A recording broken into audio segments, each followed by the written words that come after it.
तिबरानी शरीफ में नबी मुकर्रम सल्लल्लाहु अलैहि वसल्लम का इरशाद है कि खुद हक ताला जल्ला शानहू और उसके फरिश्ते सहरी खाने वालों पर रहमत नाज़िल फरमाते हैं। नबी मुकर्रम सल्लल्लाहु अलैहि वसल्लम जब किसी सहाबी को अपने साथ सहर खिलाने के लिए बुलाते तो इरशाद फरमाते कि आओ बरकत का खाना खा लो।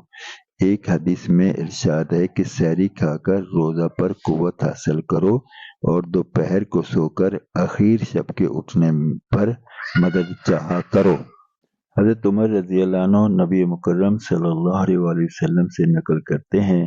कि रमज़ानुल मुबारक में रब ताला जल्ला शानहू को याद करने वाला शख्स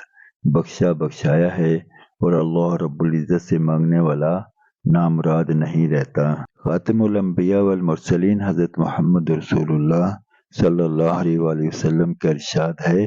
कि बहुत से परेशान हाल आसमान की तरफ हाथ उठा उठाकर दुआ मांगते हैं और या रब करते हैं, मगर खाना हराम, पीना हराम, लिबास हराम, ऐसी हालत में दुआ कहाँ कबूल हो सकती है।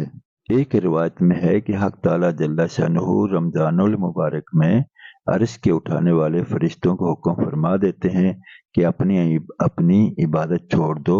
और रोज़ादारों की दुआ पर आमीन कहा करो।